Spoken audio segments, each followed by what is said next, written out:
single greatest mineral treasure on the planet. Buried under a white salt desert. Endless. Still. 23 million tons. The entire world is chasing this thing. Tesla needs it. BYD needs it. The European Union needs it. Every electric car that's going to be built over the next 30 years needs it. And Bolivia has more of it than any other country on Earth. More than Chile. More than Argentina. More than Australia. On its own, it's sitting on top of more than half of the planet's known reserves. And Bolivia is poor, really poor. GDP per capita of under $3,500 a year. One of the poorest countries in South America. That makes no sense, or does it? It's 2008. Evo Morales has been in power for 2 years. He steps up to the UN podium with a simple message. The lithium is ours, and it's going to stay ours. The crowd applauds. The speech makes headlines. But in the mining company offices in Toronto, in Melbourne, in Seoul, the signal is crystal clear. Bolivia is closed for business.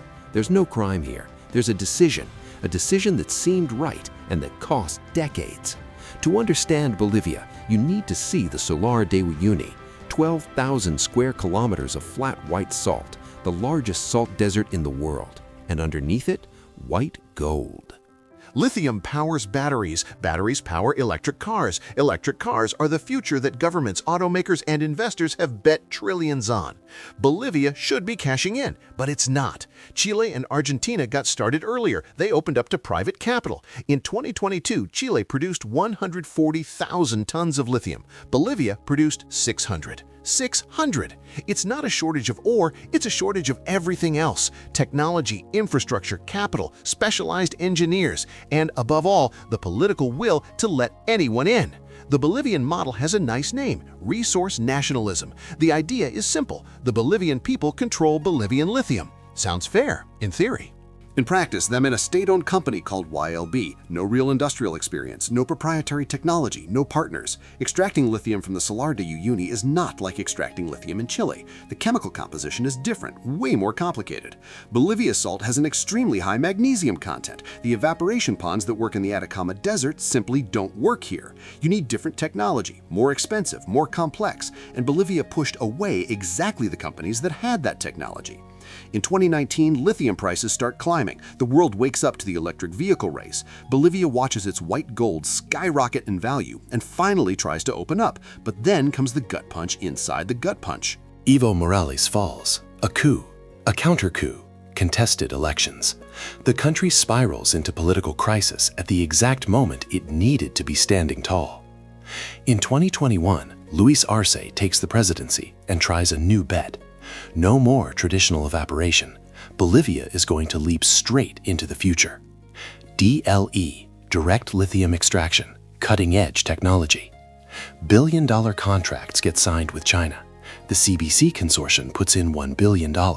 Russia's Uranium One gets in too. On paper, Bolivia is going to produce between 50 and 100,000 tons a year after 2025. It's 2026. Where are those tons? The factories exist in documents and speeches. In reality, stalled. Stuck in congressional approvals, local politics, community pushback. The indigenous communities of the Bolivian highlands aren't convinced. Water, land, rights, the environment. They've seen what happened to mining regions in other countries, and they want no part of it. Meanwhile, the lithium price that was surging crashed. From $80,000 per ton in 2022 down to under $12,000 in 2024. The golden window cracked open, barely used, and may be closing for good. Hold on, take a breath, because now the story leaves Bolivia and lands right at your door. The electric car you're thinking about buying needs lithium. The battery in your phone needs lithium. The solar energy storage systems booming across the United States need lithium. And the world was counting on Bolivian lithium hitting the market. When it doesn't, supply chains get more expensive. When they get more expensive, EVs get more expensive, and going green costs more. China already controls over 60% of global lithium processing. If Bolivia wraps up its contracts with Beijing and they control the output, the West just lost another strategic piece off the board. Subscribe, because what comes next is where this gets truly absurd. Bolivia has a second problem beyond the stalled lithium. Natural gas, which for years paid the government's bills, is running out. In 2023, Bolivia recorded dollar shortages on the parallel market, lines at gas stations, imported diesel running dry, a country sitting on top of minerals the entire world wants with no money to fuel its own trucks. Resource curse. It's when a country has so much that it never needs to build anything else. No diversification, no industry, no skilled human capital. Venezuela with oil, Nigeria with oil, Congo with coltan, now Bolivia with lithium running the same exact playbook. The neighbor Chile has less lithium, but it has a functioning industry. Bolivia has tripled the reserves, and it's borrowing from the IMF. The difference isn't geological, it's institutional. It's the difference between a country that decides to build and one that decides to hold. Holding works in theory. In practice, the market doesn't wait. I'm going to be straight with you. I've been tracking commodity economies for years. I know the nationalist argument by heart, and it's not wrong. It's incomplete. Sovereignty over natural resources is a legitimate right, but sovereignty without the capacity to execute isn't protection, it's paralysis. Bolivia didn't lose its lithium to multinationals. It lost the window. And windows in the global market don't reopen in the same place. When the world needed lithium and was willing to pay any price, Bolivia was in political crisis. When it tried to get its act together, the price had already been cut in half. I'm not saying they should have handed everything over to foreign companies. I'm saying that having the resource is not enough. It never was. The Salar de Uyuni is still there, white, flat, massive. Tourists take photos with the sky reflected in the shallow water, the most breathtaking image of the world's most lithium-rich country. And underneath all that beauty, 23 million tons that the world needs, waiting, not knowing if anyone's going to come get it in time. The global electric vehicle race is going to need over 500,000 tons of lithium per year by 2030. Bolivia, at its current pace, might hit 30,000. The world is going to find the lithium it needs somewhere else. Australia, Canada, even the bottom of the ocean. And Bolivia will keep sitting there, watching the market move on without it. This isn't tragedy, it's choice. A series of choices made over decades by different governments with the same result. And maybe the most devastating part of all, Bolivia's younger generations know this. They grew up hearing that the country is rich and living like it isn't.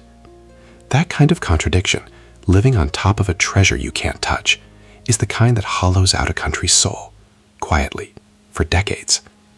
The lithium is still there. The contracts are still being negotiated. The speeches about sovereignty still echo through the palaces of La Paz. And meanwhile, the world's best-selling EV runs on Australian lithium processed in China in factories financed by American capital. Bolivia is not in the supply chain. It's the warning chapter nobody read. If this video made you think, subscribe to the channel. The algorithm is not going to push this kind of content your way. You had to look for it, and you found it. And if you want to understand how a single island can hold the entire world hostage, one island produces 90% of the world's advanced chips. China wants it, and the entire world depends on it. That's the next video. TSMC made itself indispensable, and that's the kind of power that changes wars.